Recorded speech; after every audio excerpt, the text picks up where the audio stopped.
¿Cómo están, amigos? Muy buenas noches. Bienvenidos a Diálogo Abierto en este miércoles 8 de enero del 2025. La mirada del mundo está puesta en Venezuela. 12 expresidentes anuncian que van a acompañar a Edmundo González a la toma de posesión. El canciller peruano ha estado en Panamá y se ha reunido justamente con González. Vamos a analizar este tema. ¿Qué va a ocurrir en Venezuela y el futuro de este país? En breve con el internacionalista Juan Velit.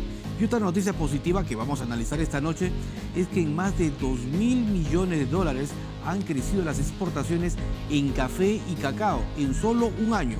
¿Cómo se ha logrado esto? Se lo contaremos también porque vamos a entrevistar a José Iturrios, experto en temas de café, cacao y otros.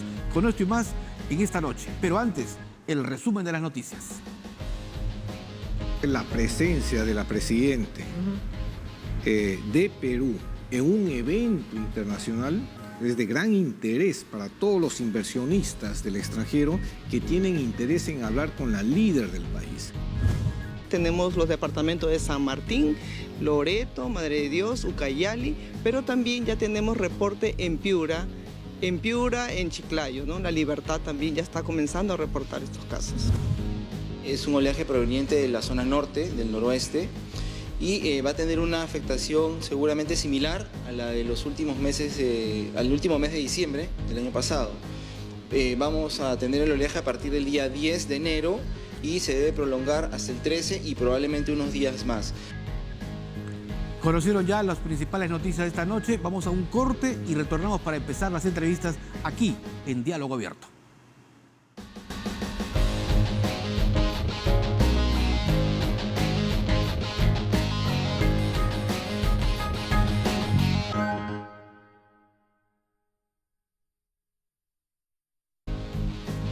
Volvemos a Diálogo Abierto. ¿Qué va a pasar el viernes 10 de enero en Venezuela?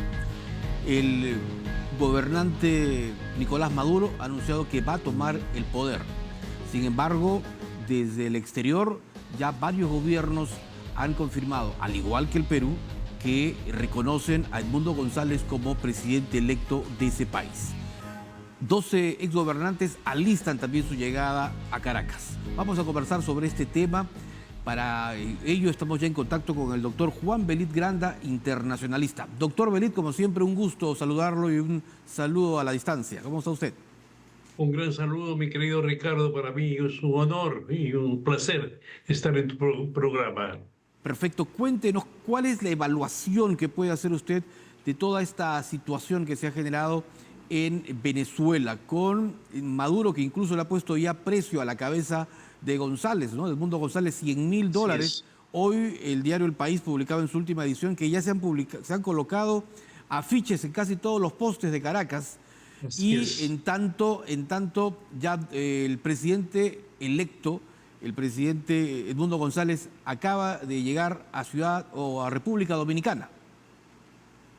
Así es. Bueno, creo que en primer lugar tendríamos que decir que el panorama que se dibuja en Venezuela es un panorama no solo vergonzoso para América Latina, porque estamos observando algunos países con indiferencia, otros con atención, y muchísimos de ellos, de nuestras naciones, sobre todo aprendiendo esta forma de democracia que es deleznable, como la quiere manifestar Maduro. Ciertamente, Nicolás Maduro lo que ha pintado en Venezuela es un cuadro oscuro, un cuadro sórdido, donde él reasume el poder que nunca ha dejado dentro de un día y medio en un país donde el verdadero presidente, Edmundo González, a ojos vistas por el mundo, certificado por instituciones internacionales como Naciones Unidas, como la Organización de Estados Americanos, como la Fundación Carter, probaron que había ganado las elecciones por una cantidad abrumadora, mucho más grande que la que había tenido Maduro. En este país, ese presidente que ha sido elegido por la gran mayoría está en el exilio. Una lideresa que es la que empujó la campaña como Corina Machado está en el exilio. Hay más de 2.000 presos políticos que están precisamente en esa condición a partir de la campaña que se inició el 28 de julio en el proceso electoral en este país caribeño, y en las últimas horas hay algunos líderes como Enrique González, que fue un candidato opositor detenido, el yerno de Edmundo González desaparecido, y una máquina represiva que ha empezado su capacidad precisamente de crueldad a ejercerla en la población venezolana, donde además de ello hay más de 7 millones de exiliados del territorio, porque las condiciones democráticas y las condiciones de derechos humanos son insostenibles. En ese escenario, dentro de un día y medio, Corina Machado ha llamado a una gran marcha. Nosotros no somos tan optimistas.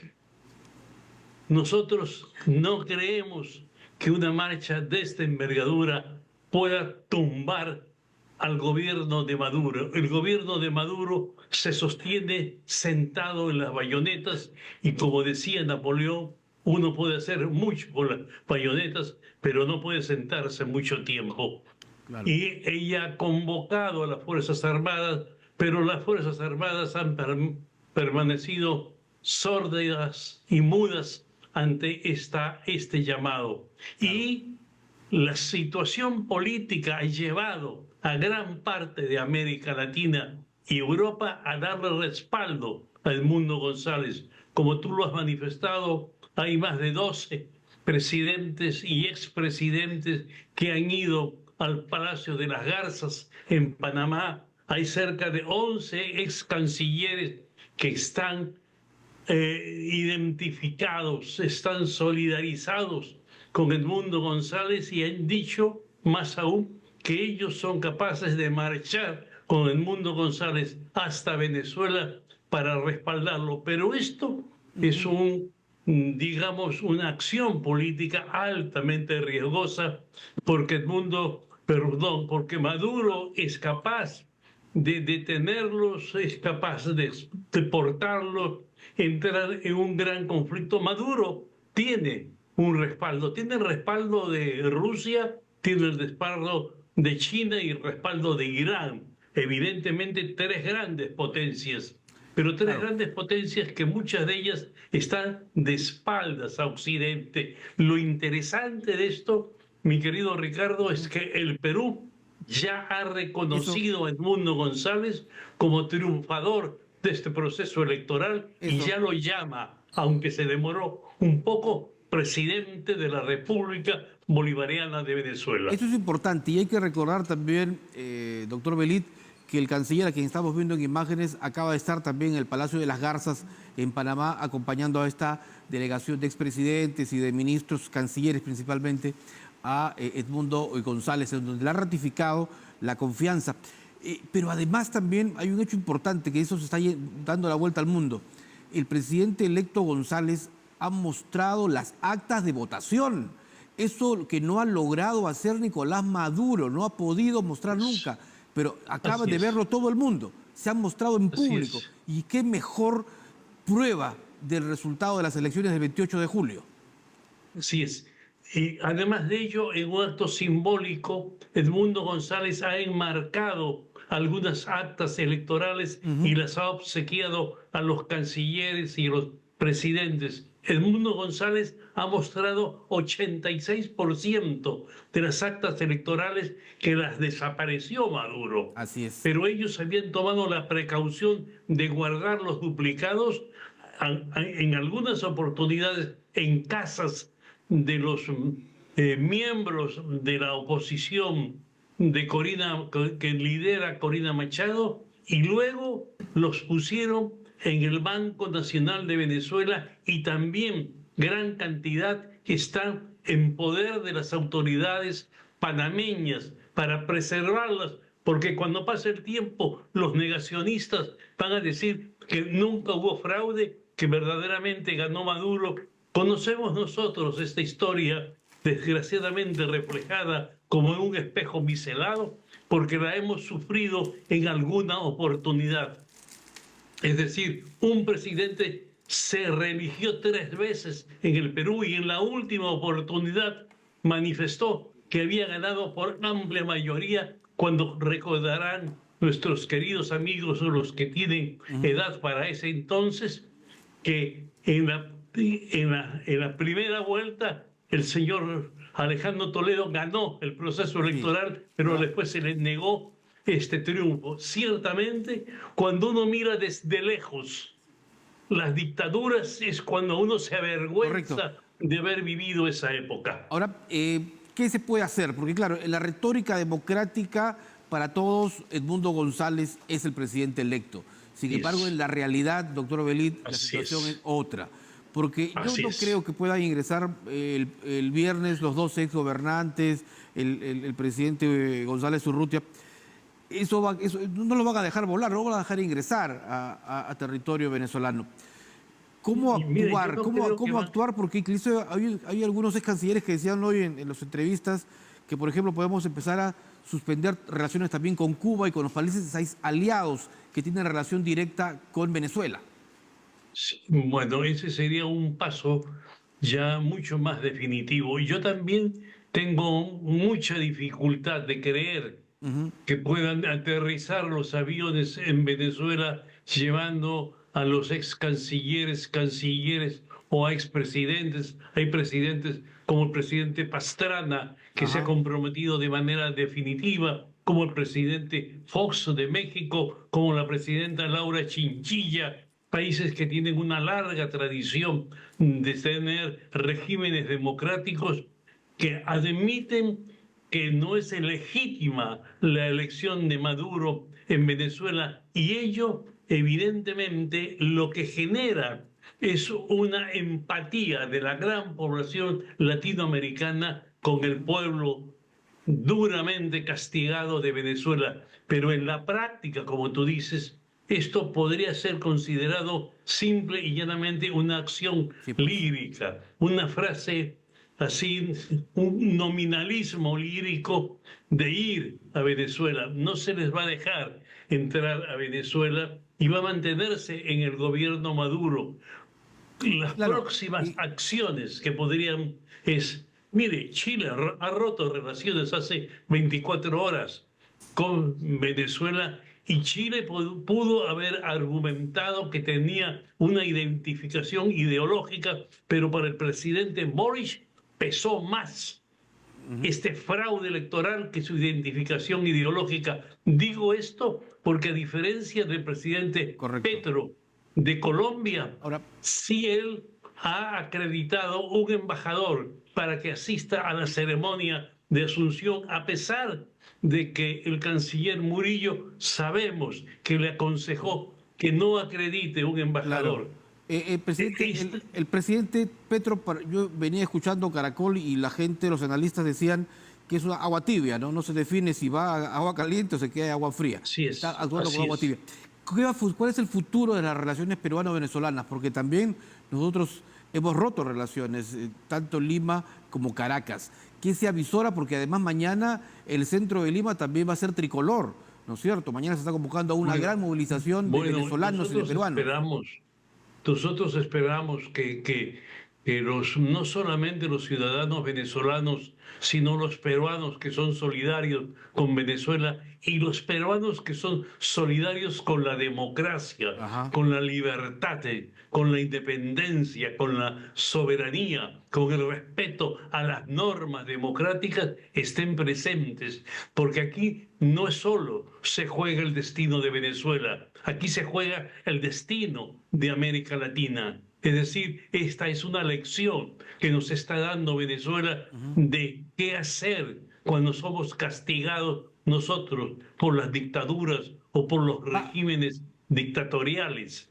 Es precisamente una lección. ¿Cree usted que este éxodo de venezolanos va a crecer con Maduro nuevamente por 6 años en el poder? Yo no sé, estoy yo desorientado. Yo no creo que soporte mucho la población venezolana. Ya ha soportado bastante. Venezuela tiene 7.700.000 personas fuera de su país buscando un mejor destino en otras tierras. Son son una suerte de náufragos que están en un mar que no avisoran ninguna isla cercana y desgraciadamente están viviendo en esas condiciones. Son, como dirían alguien, peregrinos en busca de una tierra que nadie les ha prometido. Ahora, el destino de Venezuela, no sé, yo creo que el destino de Venezuela está en manos de sus fuerzas armadas, de sus fuerzas policiales. Ahora, solicitarle a las Fuerzas Armadas y a las fuerzas policiales que se sensibilicen y que tengan conciencia de que ellos hicieron un juramento a la Constitución, a la patria y a la democracia, tal vez es un poco difícil, porque en este caso, en el caso de Venezuela, han sido muy sensibles más que a la democracia, a la crematística del dinero. Correcto. Es decir, ellos están manejando esquemas que tienen altos dividendos, altos presupuestos, y eso le da una posición muy cómoda y muy muelle. Aprovechemos estos últimos minutos que nos quedan, doctor Belit, para preguntarle ya sobre otro tema que es internacional, pero que tiene relación con el Perú. Vamos a participar en la 55 reunión anual del Foro Económico Mundial de Davos, en Suiza. La presidenta Boluarte va a estar presente justamente en esta actividad, en este evento, en esta cumbre, por lo decirlo, ya sea autorizada por el Congreso. ¿Cuán importante es que Perú muestre al mundo también sus acciones para justamente lograr esta recuperación económica, ¿no?, tal como se denomina este año 2025? Sí, yo creo que el Perú tiene que tocar todas las puertas. Tiene que tocar las puertas de la OSCE, tiene que tocar las puertas de Davos y tiene que tocar todas las puertas de las organizaciones internacionales que les permitan vitrinas para exhibir su productividad y para exhibir su posición económica, pero también política, donde sí entramos en una suerte de discusión, porque Perú tiene una suerte de encuentro entre la política y la economía. Creo que lo sabemos todos. Hoy es un lugar común que la inflación que se ha suscitado en nuestro país en los últimos 30 años es una inflación pequeñísima, casi de centavos en relación a la moneda, y el sol es una de las monedas más fuertes que hay en América Latina. Y la posición económica del Perú es muy sólida, no así su posición política, en una controversia entre el Congreso y el Ejecutivo en que cada uno de ellos camina por su propio camino. Davos es un excelente escenario. Digo excelente porque la reunión que fue el año pasado, en el 24, Correcto, de este Foro Económico Mundial, agrupó a 2.800 personas, donde habían jefes de Estado, presidente de la República, primeros ministros, directores, gerentes generales de grandes empresas. Y además de eso, para este año, la temática es especialmente importante, que además muchos de esos temas afectan al Perú. Correcto. Temas que son imprescindibles, sin duda, para el mejor desenvolvimiento. El tema de la seguridad, sin duda, que para nosotros es un tema diario. El tema de la inteligencia artificial, el tema climático, que son esos temas vitales para el Perú, se van a tocar, y la presencia de la presidenta Dina Boluarte es imprescindible, y esperemos que las lecciones que se tomen en esta oportunidad puedan ser traídas y aplicadas a nuestro país. Sin duda, y vamos a conversar seguramente ya pronto sobre ese tema ya más ampliamente. Muchísimas gracias, doctor Juan Belit. Muy amable como siempre. Un abrazo a la distancia. Muy amable. Muchas gracias, Ricardo. Perfecto. Importante conclusión la que hacía el doctor Juan Belit, ¿no? Un evento para marcar justamente la diferencia de la mejora económica del país. Y los resultados así lo ameritan. Y una prueba de los resultados de este crecimiento económico se ha mostrado en sectores como la producción de café y de cacao, que del 2023 al 2024 ha crecido y ha logrado ingresos de $2.400 millones. cifra sin duda importante y trascendental. Y por eso hemos invitado esta noche a don José Iturrios, Iturrios, experto en temas de café, cacao, Amazonía, reforestación y medio ambiente. ¿Cómo está, señor Iturrios? Bueno, bien, muchas gracias por la invitación. Bueno, usted ha venido además precedido por una gran cantidad de productos de café y de cacao. Sí. ¿Cómo se ha logrado este incremento que llegue incluso, me parece, en el cacao a 200% de exportación en solo un año? Sí, el valor de las exportaciones de cacao han pasado más o menos 460 millones a casi 1.300 millones de dólares entre el 2023 y el 2024. Pero esta historia no empieza hace un año, ¿no? El Perú en el año 2000 exportaba no más de 15 millones de dólares, 20 millones de dólares en cacao. Hoy estamos en 1.300 millones, la mitad de eso, ¿no? Es 45% son productos con valor agregado, como los que están aquí, ¿no? Y la otra mitad grano. Y este producto, el cacao, nació como reemplazo de los cultivos ilícitos, entre ellos la coca, ¿no? Igual ha pasado con el proyecto café. Cora, que fue tan importante con el que se inició todo este proceso de cambio. Así es, ¿no? Apoyada de vida, los programas de vida apoyados por USAID, por la cooperación internacional en general, dieron inicio a esto, ¿no? Perú tenía unas 10.000 hectáreas, ahora tenemos casi 250.000 hectáreas de cacao, ¿no? Y el café es otro producto que le va muy bien también. Las exportaciones de café están sobre 1.100 millones de dólares. Cacao y café están, cacao ocupa el tercer lugar y café el quinto lugar de las agroexportaciones, ¿no? Primero arándanos, después uvas, después cacao, después paltas y después café, ¿no? Correcto. Ahora, ¿qué se proyecta para este 2025? Bueno, gran parte de este incremento tiene que ver con los precios extraordinarios del cacao. Eso es importante, ¿no? Así es, que se han multiplicado casi 4 veces. Hace 2 años, hace 26 meses exactamente, la cotización del del cacao era alrededor de $2.300. Este año hemos tenido, en diciembre, hace poquito, el año pasado, el precio del cacao rozó los $13.000 la tonelada, ¿no? Una subida espectacular. Y el café también ha logrado subir bastante. ¿Cuáles son los mercados a donde llegamos con más fuerza? Bueno, Europa es uno de los principales mercados, absorbe casi el 30% del cacao, más el 40% del cacao y el 35-40% del café. Después Estados Unidos, pero el futuro está en Asia. Asia es el continente que más está creciendo en la compra de cacao, el procesamiento, ¿no? Igual con el café. Es más difícil porque los asiáticos están acostumbrados a tomar té, pero también está entrando el café por ahí, ¿no? Y Perú, que es un productor pequeño, apenas estamos entre el 2 o el 3% de la producción mundial de cacao y café, tiene la gran ventaja que podemos producir más sin afectar el mercado, ¿no? Cosa que no nos pasa con los arándanos, por ejemplo. Somos el primer productor de arándanos, si incrementamos mucho la oferta de arándanos, hacemos caer el precio. En el caso del cacao y del café somos pequeños, podríamos hasta duplicar la producción y seguir con el precio internacional, que va muy bien y yo creo que va a seguir muy bien el 2025.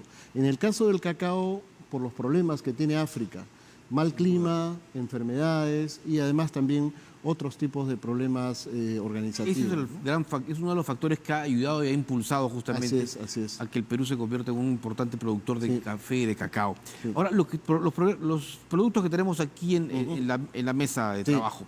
Así es. Usted hablaba de la producción, pero además también de la transformación y el producto adicional, el valor agregado. Así es. ¿Verdad? Así es. Por ejemplo, todo esto es producción nacional, todo esto es producción peruana. Todo esto es producto peruano. Eso es impresionante. A ver, ¿no? Por ejemplo, ¿cuáles son los productos que más han logrado penetración en el exterior? En el exterior, después del grano de cacao, la manteca de cacao. La manteca de cacao que es esta, por ejemplo, ¿no? Todo chocolate incorpora manteca, ¿no? Entonces, después de los granos, la manteca de cacao es el producto más vendido. Después tenemos el licor de cacao, que se usa básicamente para hacer chocolates, para mezclarse con otros productos, ¿no? Y después también tenemos chocolates, como los que ves acá, ¿no? Es impresionante, yo estaba viendo, por ejemplo, este chocolate con arándano. Que son los reales chocolates, ¿no? Sí, sí, son chocolates A con diferencia de el 75%. los conocidos que se de las consumen en el golosinas, mercado. ¿no? De las golosinas que, Claro. bueno, están y, bueno, hay que aprovechar. Mira, por ejemplo, esto es castañas bañadas. Castañas, mire. Sí, y tenemos castañas con arándanos, con almendras, este es con aguaimanto, ¿no? Y como ves, hay una serie de productos. Y en café pasa lo mismo, ¿no? Garbanzo cubierto. Sí, mira, esto es Interesante. garbanzo con chocolate. Hay Qué gente a la que le interesante. gusta. Yo soy muy consumidor, bueno, no tanto, pero me gusta mucho las menestras, entre ellas el garbanzo. Sí. Y en cacao, como digo, si bien no somos un gran productor de volumen, tenemos la mejor calidad, la mejor genética de cacao del mundo, porque el cacao es de origen peruano, y esto es lo que la gente no debería olvidar. Todavía muchos piensan que el origen es México o Ecuador. No, es el Perú. Este valor agregado, digamos, ha abierto mucho los mercados Así internacionales, es, ¿no? así es. Sí, o sea, cada vez más la exportación en cacao, como digo, es de productos semiprocesados y procesados, ¿no? Pero además ha dado origen, porque además estos productos no son de Lima todos. Gran parte vienen de Cusco, del BRAE, del Valle del Río Apurímac, de Ucayali, de San Martín, de Piura, ¿no? No son, digamos, empresas limeñas. Y el únicamente. impacto entre los pequeños productores al contratar a mayor cantidad personal, ¿cuánto ha crecido el empleo con eso? Bueno, a ver, en cacao tenemos más o menos 100.000 productores de cacao y unos 300.000 pequeños productores de, 200.000 productores de café. Total, más o menos 300.000 en total. Pero todo el procesamiento genera un impacto indirecto, ¿no? Por cada empleo que se genera en el campo, se generan hasta 4 empleos indirectos. En transporte, en empaques, ¿no? En comercialización, en embarques internacionales, etcétera, ¿no? Entonces, realmente la cantidad de familias vinculadas de manera directa o indirectamente a esto puede superar probablemente el 1.000.000 de familias. Interesantísimo. Don José Iturríos, muchísimas gracias por No, haber gracias venido y a traído ti. todo esto importante esta noche. No, a ustedes. Muchísimas gracias. Nos vamos ya. Ya está Eric Guerrero para contarnos las últimas de las noticias justamente al cierre. Por nuestra parte, nos vemos el viernes. Buenas noches.